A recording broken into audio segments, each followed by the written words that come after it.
Assalamualaikum warahmatullahi wabarakatuh. Perkenalkan, nama saya Eka Muji Puspa Ayu dengan NIM 2104040008. Saya di sini akan mempresentasikan materi tentang definisi geometri. 1. Definisi geometri. Geometri berasal dari bahasa Yunani, yaitu geo yang artinya bumi, dan metro yang artinya mengukur. Geometri adalah cabang matematika yang pertama kali diperkenalkan oleh Thales 624-547 Masehi, yang berkenaan dengan relasi ruang. Dari pengalaman atau intuisi kita mencirikan ruang dengan kualitas fundamental tertentu yang disebut aksioma dalam geometri. Aksioma demikian tidak berlaku terhadap pembuktian, tetapi dapat digunakan bersama dengan definisi matematika untuk titik garis, garis lurus, kurva, permukaan, dan ruang untuk menggambarkan kesimpulan logis.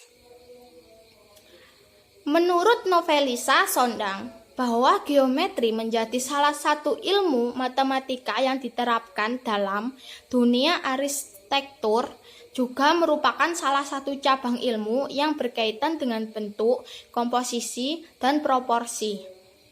Menurut Muhammad Fakhri Aulia menyebutkan bahwa geometri dalam pengertian dasar adalah sebuah cabang ilmu yang mempelajari pengukuran bumi dan proyeksinya dalam sebuah bidang dua dimensi. Menurut Altres 1961 menyatakan bahwa geometri adalah salah satu cabang matematika yang mempelajari tentang titik, garis, bidang, dan benda-benda, ruang beserta sifat-sifatnya, ukuran-ukurannya, dan hubungannya antara satu dengan yang lain. Dari beberapa definisi geometri di atas, dapat disimpulkan bahwa geometri adalah salah satu cabang matematika yang mempelajari tentang bentuk, ruang, komposisi beserta sifat-sifatnya, ukuran-ukurannya, dan hubungan antara yang lain satu dengan yang lain. Berdasarkan pengertian dari geometri di atas, maka dapat diketahui penerapan geometri dalam kehidupan sehari-hari diantaranya. A. Digunakan dalam pengukuran panjang atau jarak dari suatu tempat ke tempat lain. B. Menetapkan satuan panjang dan satuan luas. C. Berpikir geometri dan berpikir visual dalam seni, arsitek, desain, grafik, animasi, serta puluhan bidang kejuaraan lainnya. 2. Sejarah munculnya geometri.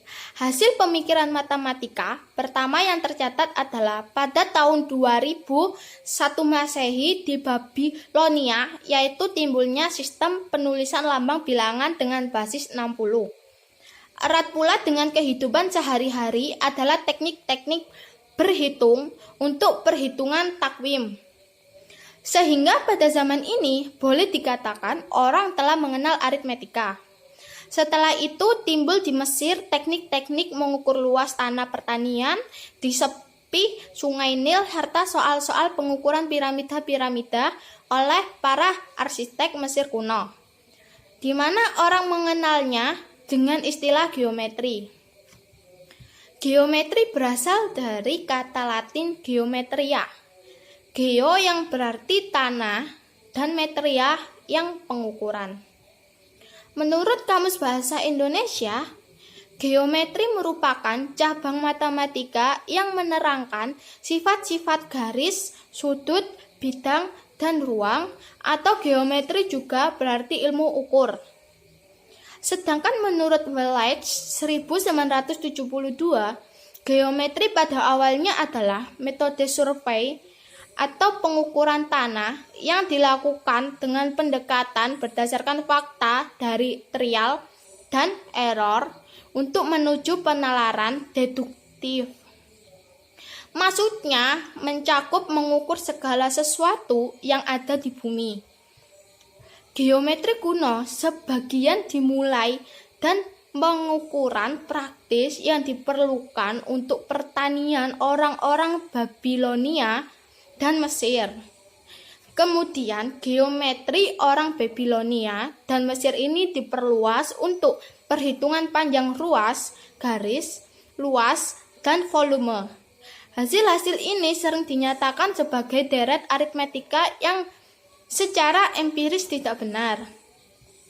Contoh, orang Mesir menggunakan rumus A sama dengan 1/2 buka kurung A plus C tutup kurung buka kurung B plus D tutup kurung. Untuk menghitung luas sembarang segi 4 yang panjang sisi-sisinya A, B, C, dan D, dapat kita ketahui bahwa rumus ini benar untuk persegi panjang, tapi tidak untuk sembarang segi 4. Geometri yang pertama dipandang sebagai sistem deduktif adalah geometri dari Euclid. Geometri Euclid adalah sebuah sistem matematika yang dipelopori oleh seorang matematikawan Yunani bernama Euclid dan sering disebut juga sebagai bapak geometri. Pada awalnya terjadi hubungan dagang antara orang Mesir dan Yunani sehingga Euclid adalah mengenal keteraturan geometri yang ditemukan orang Mesir.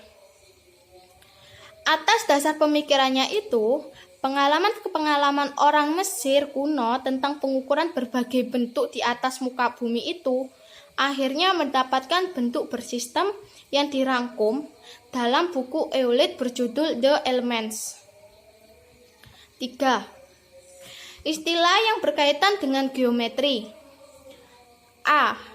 Undefined term. Pada umumnya, terdapat istilah-istilah yang disepakati dan menjadi pedoman bagi semua orang yang mempelajari geometri matematika atau cabang matematika yang lain. Istilah-istilah tersebut adalah 1. Unsur-unsur yang tidak didefinisikan adalah konsep primitif yang mudah dipahami dan sulit dibuatkan definisinya. Apabila kita paksakan untuk membuat definisi untuk unsur primitif tersebut, maka akan terjadi blunder. Misalnya, kita akan membuat definisi untuk titik. Seperti titik adalah sesuatu yang menempati tempat, kemudian kita harus mendefinisikan lagi sesuatu yang menempati itu apa. 2. Unsur-unsur yang didefinisikan adalah konsep yang mempunyai definisi atau batasan. Sehingga dengan definisi konsep-konsep tersebut menjadi jelas, tidak ambiguous, atau tidak bermakna ganda. Syarat sebuah definisi adalah harus singkat, padat, jelas, dan tidak mengandung pengertian ganda. 3. Aksioma atau postulat adalah anggapan dasar yang disepakati benar tanpa harus dibuktikan. Yang termasuk ke dalam aksioma atau postulat adalah sesuatu atau konsep yang secara logika dapat diterima kebenarannya tanpa harus dibuktikan. 4. Teorema atau dalil atau rumus adalah anggapan sementara yang harus dibuktikan kebenarannya melalui serangkaian pembuktian deduktif. Pembuktian teorema atau rumus dalil dalam matematika keberlakuannya harus secara umum. Tidak berlaku hanya untuk beberapa kasus seperti contoh, misalnya teorema Pythagoras yang menyatakan bahwa dalam sebuah segitiga siku-siku berlaku jumlah kuadrat sisi siku-sikunya sama dengan kuadrat sisi miringnya. B. Definisi. Definisi adalah pernyataan terkait konsep tertentu yang merupakan hasil kesepakatan bersama. Sebelumnya, perlu diketahui bahwa ada beberapa konsep yang tidak diberi definisinya. Sebagai contoh, titik, garis, dan bidang tidak memiliki definisi dalam kajian geometri. Contoh lain adalah 1:0 yang barangkali banyak menyesatkan orang. Contoh definisi matriks. 0 adalah matriks yang semua entry-nya bernilai 0. C. Aksioma. Aksioma adalah pernyataan yang diasumsikan dianggap benar dan bersifat umum sehingga tidak perlu dibuktikan lagi. Aksioma juga bisa diartikan sebagai prinsip aturan yang berlaku secara universal. Selain itu, aksioma bisa dipandang sebagai suatu pernyataan yang kebenarannya sudah mutlak dan tidak perlu diragukan lagi. Aksioma tidak perlu dibuktikan karena tidak memuat kontradiksi, atau bisa juga karena kita jelas tahu bahwa pernyataan itu pasti benar. Aksioma dipakai dalam ilmu eksak, sedangkan postulat dipakai dalam ilmu sosial. Tetapi keduanya memiliki kesamaan arti sehingga penggunaannya dapat saling ditukar.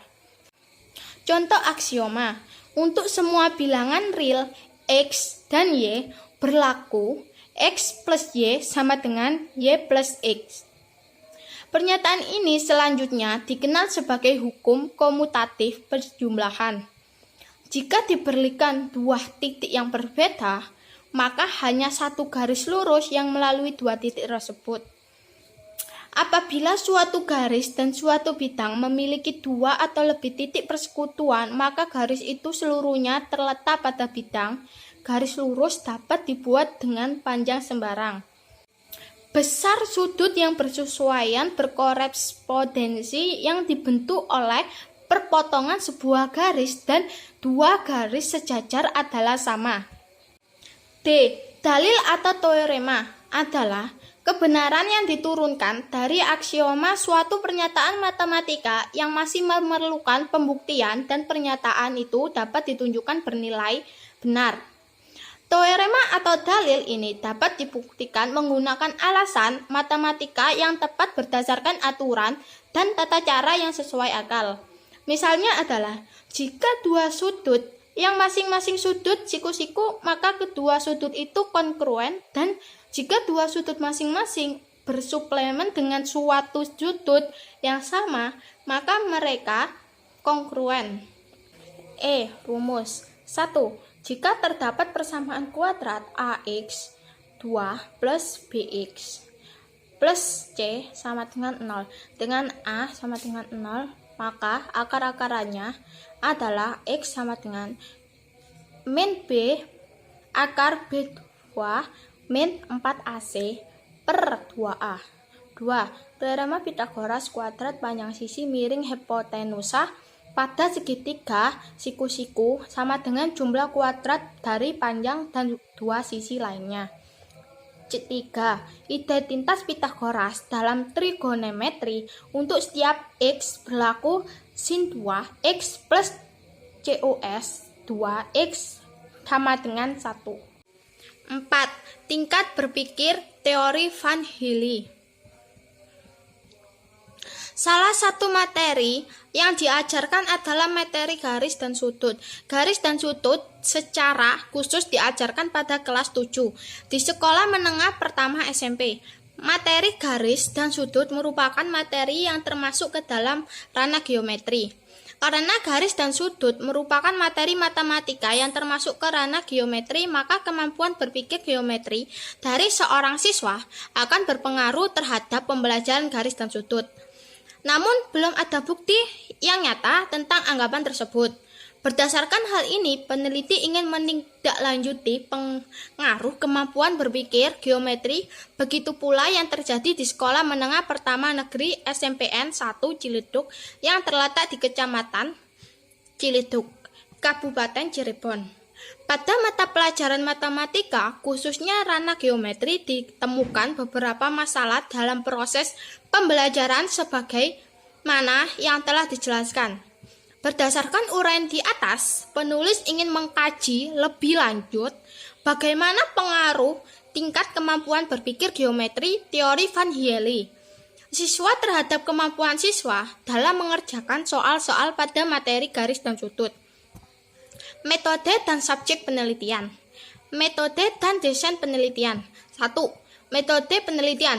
Penelitian adalah untuk mengukur ada tidaknya pengaruh suatu variabel terhadap variabel lain. Pendekatan yang digunakan dalam penelitian ini adalah pendekatan kuantitatif. Hal dikarenakan pada penelitian ini berkaitan dengan pengolahan data yang berbentuk angka. Penelitian ini adalah penelitian yang bersifat sandi khusus.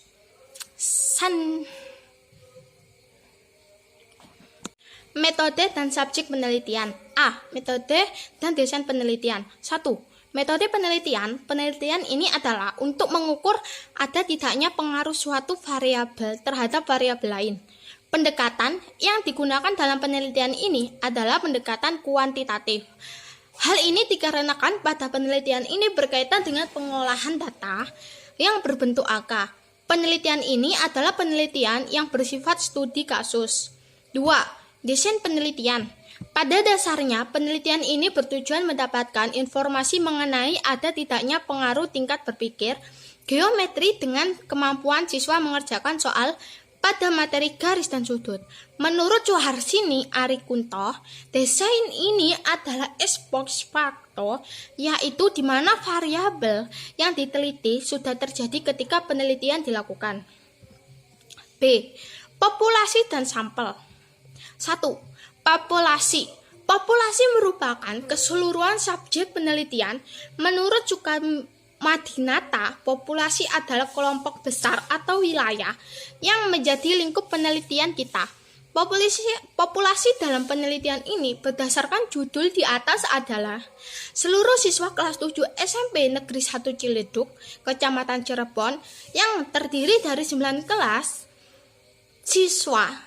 Per kelas rata-rata sebanyak 40 siswa. Seluruh populasi dalam penelitian ini sebanyak 358 siswa. 2.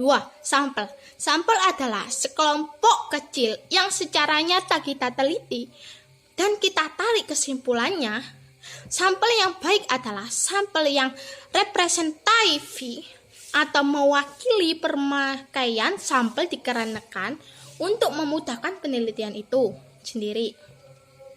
Dalam penarikan sampel dan penentuan jumlah sampel yang digunakan penulis menggunakan cluster random sampling, yaitu cara menentukan jumlah sampel dengan melakukan randomisasi terhadap kelompok, bukan terhadap subjek secara individual. Dikarenakan 9 kelas yang ada diasumsikan homogen dan tidak ada kelas unggulan, maka dari 9 kelas yang ada, peneliti akan melakukan penelitian di kelas 71 yang berjumlah 40 siswa. Hasil penelitian dan analisis data. Berdasarkan penelitian yang telah dilakukan, maka peneliti memperoleh data-data tentang tingkat kemampuan berpikir, geometri siswa dan kemampuan siswa menyelesaikan soal-soal pada materi garis dan sudut. Data-data tersebut diperoleh melalui penyebaran instrumen yang berupa soal esai pada masing-masing variabel. Tingkat kemampuan berpikir geometri teori Van Hille. Data tingkat kemampuan berpikir geometri teori Van Hille, siswa dapat diketahui dari kemampuan siswa dalam mengerjakan soal esai yang diberikan peneliti sebanyak 10 soal. Data ini adalah data variabel independen variabel. Soal yang diberikan sebelumnya telah diujikan kevalidannya, realitabilitas, daya, pembeda, dan tingkat kesukarannya. Dalam pengolahan dan peneliti menentukan kriteria yang telah ditentukan, yaitu siswa yang mampu mengerjakan soal nomor 1 dan 2 dapat dikategorikan berada dalam tahap perkenalan. A. Siswa yang mampu mengerjakan soal nomor 3, 4, 5 dapat dikategorikan berada dalam tahap analisis. B. Siswa yang mampu mengerjakan soal nomor 6 dan 7 dapat dikategorikan berada dalam tahap pengurutan. C. Siswa yang mampu mengerjakan soal nomor 8 dan 9 dapat dikategorikan berada dalam tahap deduktif. D. Siswa yang mampu mengerjakan soal nomor 10 dapat dikategorikan berada dalam tahap keakuratan. Dari tabel di atas dapat diketahui bahwa 1. Seluruh responden yang berjumlah 40 siswa dapat mengerjakan soal nomor 1 dan nomor 2 dengan benar. Sebagai besar responden yaitu sebanyak 67,5% atau 27 siswa dapat mengerjakan soal nomor 3, 4, 5 dengan benar. Sebagian kecil responden yaitu sebanyak 12,5% atau 5 siswa dapat mengerjakan soal nomor 7 dan 8 dengan benar. Tidak ada respon yang mampu menjawab soal nomor 8, 9, dan 10 dengan benar. Untuk menjawab permasalahan yang pertama yaitu bagaimana tingkat kemampuan berpikir geometri siswa, peneliti mengklasifikasikan data yang diperoleh hasil pengklasifikasian sebagai berikut. Dari tabel di atas dapat dipresentasikan sebagai berikut. 1. Presentasi sampel yang berada tingkat kemampuan berpikir geometri level 1 atau tahap pengenalan adalah sebesar 32,5%, yaitu sebanyak 13 responden hanya mampu mengerjakan soal nomor 1 dan 2. 2. Presentase sampel yang berada tingkat kemampuan berpikir geometri level 2 atau pada tahap analisis adalah sebesar 55%, yaitu sebanyak 22 siswa responden hanya mampu mengerjakan soal 1, 2, 3, 4, dan 5. Presentasi sampel yang berada tingkat kemampuan berpikir geometri level 3 atau pada tahap pengukuran adalah sebesar 12,5%, sebanyak 5 responden hanya mampu mengerjakan soal nomor 1, 2, 3, 4, 5, dan 7. Presentasi sampel yang berada tingkat kemampuan berpikir geometri level 4 atau tahap pengenalan adalah sebesar 0% atau tidak responden yang mampu mengerjakan soal nomor 4 dan 9. Presentase sampel yang berada tingkat kemampuan berpikir geometri level 5 atau pada tahap record adalah sebesar 0% atau tidak ada responden yang mampu mengerjakan soal nomor 10. Kesimpulan, definisi geometri dapat disimpulkan bahwa geometri adalah salah satu cabang matematika yang telah mempelajari tentang bentuk, komposisi beserta sifat-sifatnya, ukuran-ukurannya, dan hubungannya antara yang satu dengan yang lain, dan dapat dikatakan geometri dalam kehidupan sehari-hari dan tingkat kemampuan berpikir geometri teori Van Hille terhadap kemampuan siswa mengerjakan soal-soal pada materi garis dan sudut dengan menggunakan instrumen tes pemikiran ganda. Dapat disimpulkan bahwa pengaruh tingkat kemampuan geometri siswa terhadap kemampuan siswa mengerjakan soal-soal garis dan sudut. Hal tersebut semakin tinggi tingkat kemajuan berpikir geometri di siswa, maka akan semakin tinggi kemampuan siswa bila mengerjakan soal rendah materi garis dan sudut. Terima kasih. Wassalamualaikum warahmatullahi wabarakatuh.